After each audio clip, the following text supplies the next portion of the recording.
All right, so this is Openstax U.S. History, Chapter 1, The Americas, Europe, and Africa before 1492. We'll be looking at Section 1, The Americas. So Chapter 1 is called The Americas, Europe, and Africa before 1492. Why is this year so important? Well, 1492 was the year that Columbus, quote unquote, discovered the Americas. And we put discovered in quotes because he discovered it on behalf of Europeans, but did not discover it on behalf of humanity because people had already lived in the Americas. So we'll be looking first at the area of the Americas that is North and South America. We are presented with a very early map that was created, a little bit after the time period of Columbus. It was one of the first maps to feature North and South America, and you can see them located right here. Sometimes we refer to North and South America as the New World. That's a good term to be familiar with.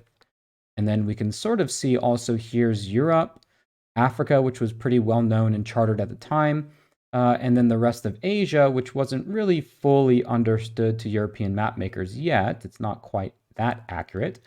But Africa, Europe, and Asia is collectively called the Old World. So we'll be looking at the people who inhabited this region here before the year 1492. So the first Americans, as they're sometimes called, arrived there via Beringia. Beringia is a landmass that connected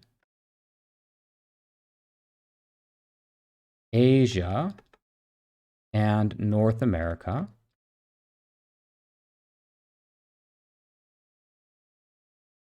approximately the year 10,000 BCE, so about 12,000 years ago. Essentially, the very first humans emerged out of Eastern Africa anywhere between 250,000 to 100,000 years ago, began to migrate all across Europe and Asia, eventually making their way to this place up here, Siberia. And it was in the year 10,000 BCE that the first Americans walked across Beringia, which would be located right here, and made their way into North America. Now I say connected as in past tense because this was a landmass that existed during a period called the Ice Age. And during the Ice Age, sea levels were much, much lower. When that Ice Age ended, land masses like Beringia became submerged underwater. So the way that the first Americans arrived in North and South America could no longer be migrated across. And so this caused a very long period of isolation between the people of the New World and the Old World. So we might say isolation from approximately the year 10,000 BCE to 1492 CE. And again, that's why that date is so important, because it's the ending of New World and Old World isolation. So the people in the Americas who were isolated from the people in the Old World came over as hunters and gatherers, but soon discovered or invented the domestication of plants and animals, which is kind of a long way of saying farming. And what farming allowed for was for more permanent settlements. In general, hunting and gathering is a very mobile existence. It requires societies to constantly be on the move, whether that's following animals to hunt or foraging various wildlife and then moving on to the next place. With farming, it allows for the creation of permanent settlements. And this in turn allows for complex civilization. Right? Complex civilization. And so it's important to take note that before the year 1492 in the Americas, complex civilizations did exist. The most complex and the most sophisticated were located in Mesoamerica. Mesoamerica quite literally means middle America. We're talking about modern day Mexico, and Central America to a certain extent. We'll include Central America in there. And we might say about Mesoamerican society or Mesoamerican civilization, arguably, we could say it was the most complex in the Americas.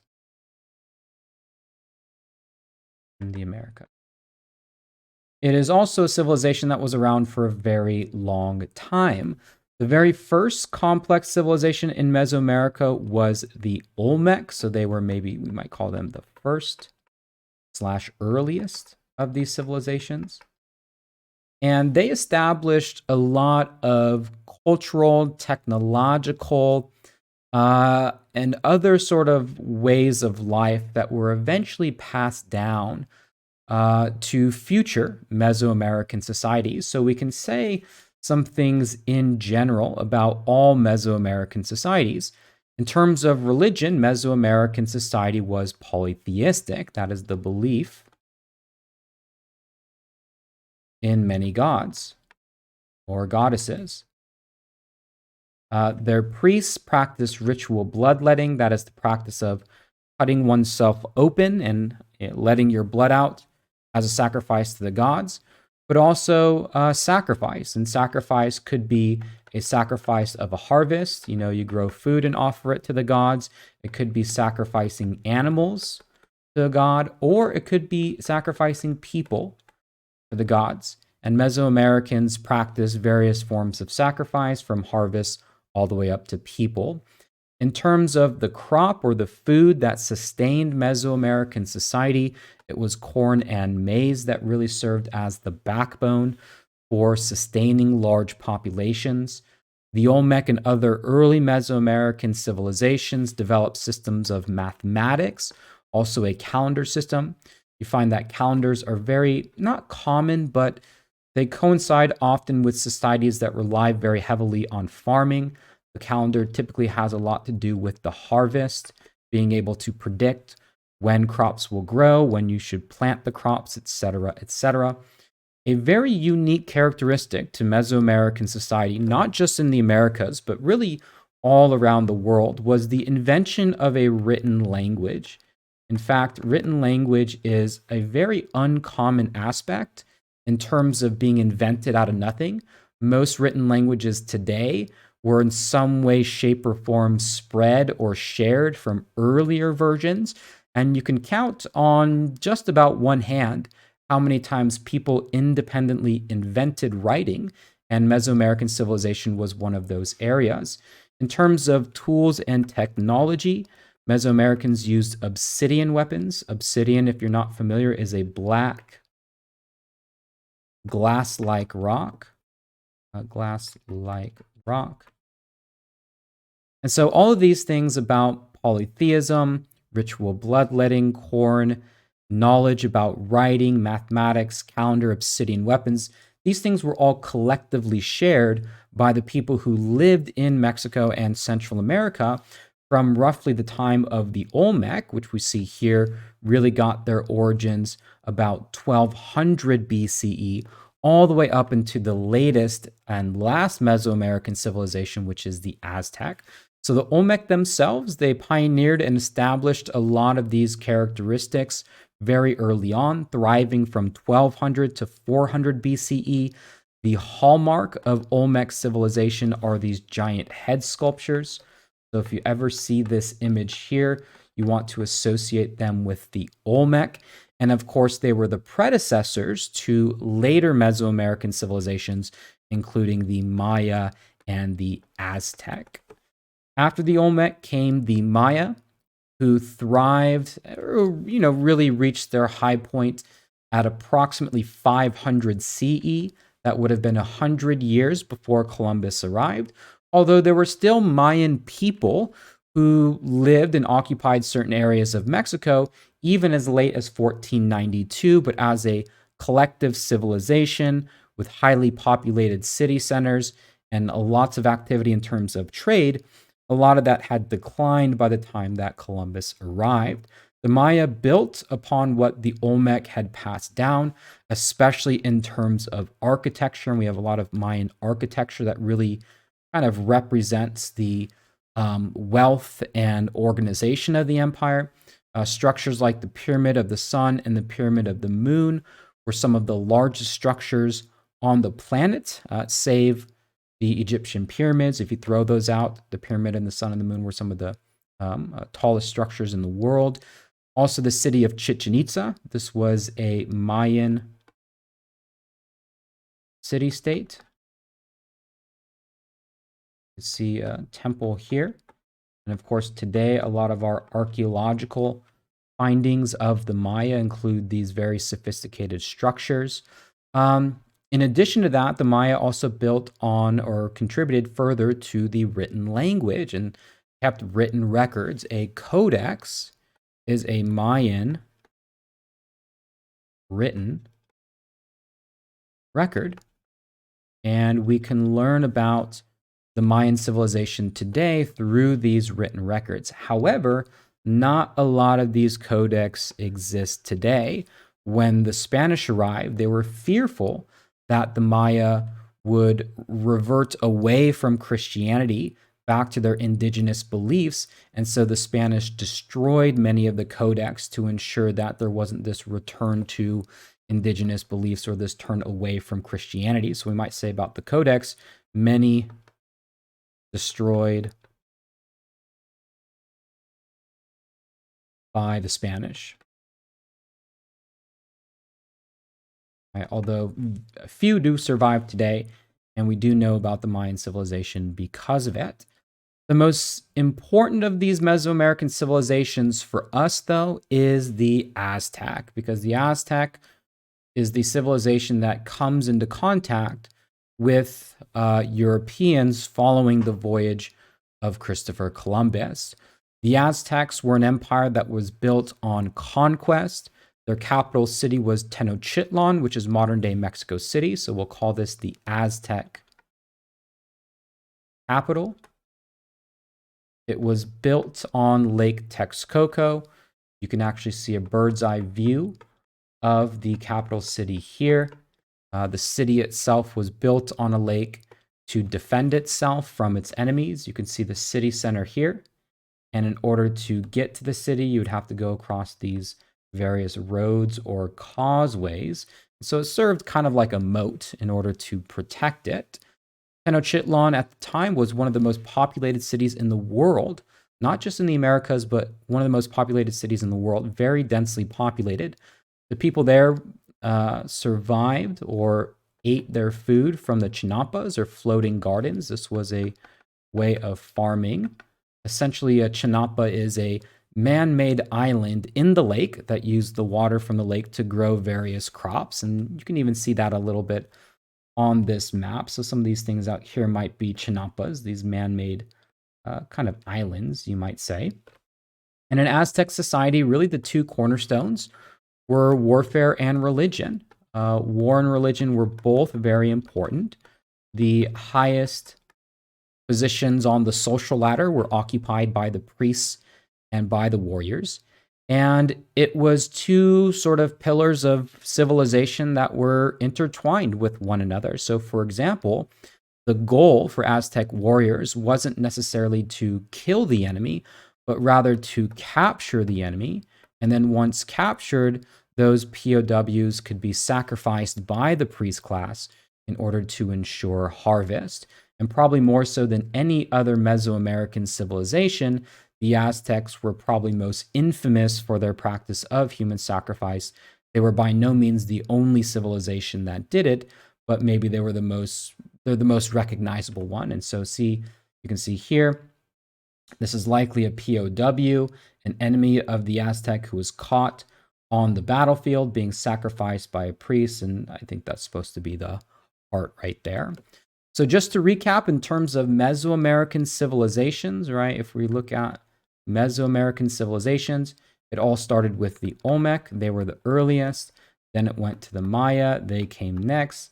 And then it went to the Aztecs. And they all sort of contributed, right, various cultural, technological, and knowledge from one empire to the next. So whereas in Mesoamerica, you had arguably the most complex civilization, there was one other civilization to make note of, and that is the Inca Empire. As opposed to being located in Mexico, The Inca Empire was located more centrally in South America, specifically in the Andes Mountains. And a lot of the mountainous terrain in South America shaped the way that the Inca existed. We might say this is modern day Peru. One of the most noteworthy features of the Inca was their sophisticated road system, which was perhaps only rivaled by the great Roman road system of, at this point, 1,000 years earlier. The road system really served to connect the empire together, which was a very large empire in terms of land mass. But very two important features of the Inca that make them pretty, or at least distinguish them from their counterparts in the Aztecs. You'll notice that the Inca and the Aztec are existing simultaneously, but in two different geographic areas. In fact, the two have very little contact, if any contact, with one another. But the two features of Incan society to take note of is the fact that the Incas had no wheeled vehicles, no wheel, and no riding system, right? No wheels and no riding system. But in some ways, were very sophisticated in terms of knowledge about things like architecture and engineering, for example. So why no wheeled vehicles? Well, remember, the terrain, there's a lot of mountains. It turns out that wheels are not that useful in a very mountainous region. And in the Americas in general, not just in South America, there were really no large domesticated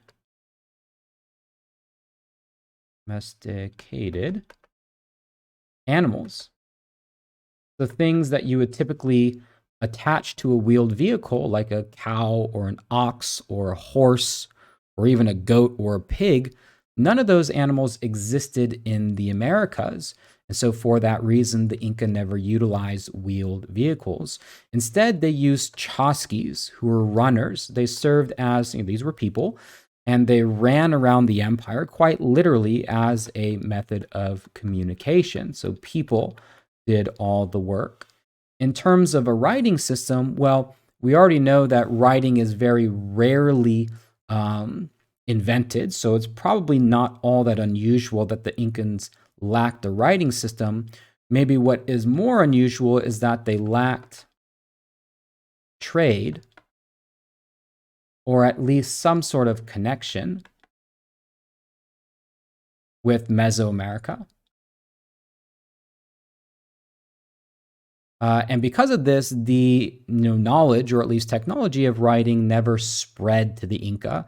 If you look at writing systems in the Old World, for example, something like Mesopotamian cuneiform, invented some, 5,000 years ago, eventually became the basis for most writing systems in Europe, Asia, and Africa. And that's because it spread. It hadn't spread to South America. So instead of a writing system, the Inca used something called quipu, which is a system of counting. So we might say quipu is a system of counting. So the Inca could still, keep records, keep census information, could collect taxes, stuff like that. Quipu was a series of ropes. This is quipu right here. And pretty much the way that it would work is that you'd have these ropes and then you would tie knots. And these knots would represent some sort of number, right? Depending on where the knots were actually located. And so that's how the Incas compensated, you might say, for lacking those two technologies, the wheel and writing. The Incan emperor himself was considered, in some cases, semi-divine. Incan rulers were mummified, sometimes even ruling after their death. In order to collect taxes, the Inca required labor. As you might imagine, it was difficult to transport large quantities of goods with no wheels in a very mountainous terrain. And so instead, one way that the Incas collected taxes of sorts was to extract labor from the population. The mita system was a labor system that the Inca used. Essentially, people would be conscripted to perform labor on behalf of the ruler, go to some part of the empire, and then build something or contribute their labor, and that would be a way of paying their taxes.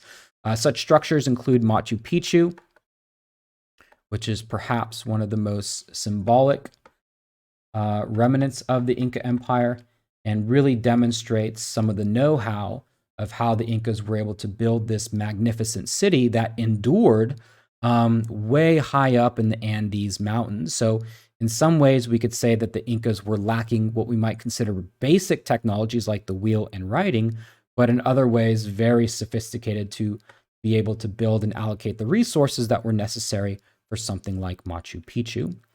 So to summarize real quick, the two most complex civilizations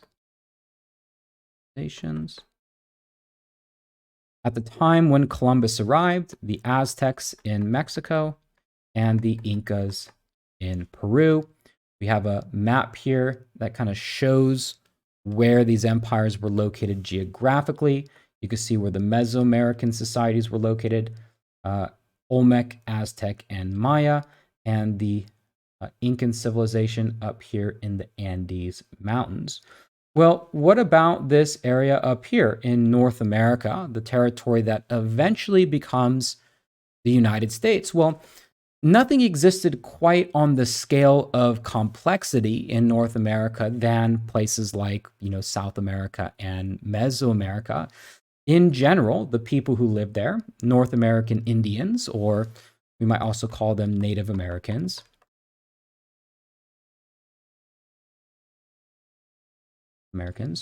were more diverse in the way that they lived, more dispersed, that means more spread out, and less complex in terms of their Aztec and Incan counterparts. To a large degree in North America, the environment had a large impact on the lifestyle. So, for example, in the Southwest, we might be referring to places like Arizona and New Mexico. The Indians there called the Pueblo, named that by the Spanish because of the buildings that they lived in. The Pueblo Indians lived in permanent stone and mud buildings. And that was because in the Southwest, we typically associate this with a dry sort of climate. And that meant that any sort of hunting or gathering would have been very difficult, right? So the Pueblo could not rely on hunting and gathering. Instead, the Pueblo had to rely solely on farming. And what do we know about farming societies? Farming societies are not mobile, they are permanent. And for this reason, because the Pueblo were not required to move anywhere and instead survived solely based on farming, they could build structures that were permanent, enduring, and lasting. And in fact, your textbook gives a image of some of the structures that were built by the Pueblo here, right, enduring to this day. So irrigation for farming, we might say about this, non-mobile, didn't really move. And because those societies were more permanent and had permanent structures, it meant they could accumulate more goods. So things like pottery in certain places, rugs were also built, but the accumulation of trade goods. Meanwhile, if we look at the Ohio Valley, moving a little bit more east, the Ohio Valley and the Mississippi River tends to have more waterways, things like rivers, and this allowed for more trade to take place. So for people who lived along the Mississippi River or the Ohio River, it was much more likely that those people would trade. Structures were a little bit less permanent, branch and mud buildings, and those societies could survive through a combination of farming, hunting, and gathering because there was more available in that particular environment.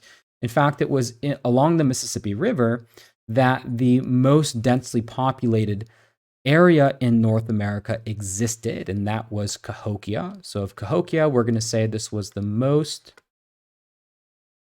populated pre-Columbian. Pre-Columbian just means before Columbus city in North America, right? In North America. And Cahokia reached its height approximately the year 1100 CE. So this is still about 300 years before Columbus arrived. But if we had to say, well, where was the most complex populated area in North America, would have been Cahokia along the Mississippi River.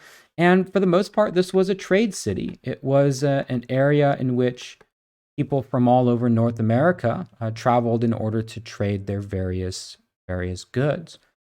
Now, a group of North American Indians that are going to be of particular importance to us are the Indians of the Eastern Woodland. And that is because it is those who come into contact primarily with the English colonists. And it's the English colonists from which a lot of the founders of the United States come from. So if we look at our map here, we can sort of identify the different areas that we're talking about. So here in the Southwest, you see again the Pueblo, who would have relied on farming and lived in permanent structures. The Southeast here, a little bit different of an environment, a little bit more swampy, a little bit more hunting in that area. And then the orange is represented by the Eastern Woodlands. So groups like the Algonquian, the Huron, the Iroquois, the Powhatan. We're going to be talking about those groups in later chapters. This map doesn't have it here, but if we had to do the Mississippi River, the Mississippi would have been somewhere along here. You would have had rivers that were feeding into it, from kind of this region over here. And Cahokia, the most populated center in North America, would have been somewhere over here. Modern day St. Louis is where it's located. So that's kind of the geographic region that we're referring to. Now, the Indians of the Eastern Woodlands, some general characteristics about them.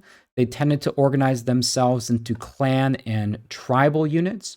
Warfare was much more common between tribes in this particular part of North America than in other areas.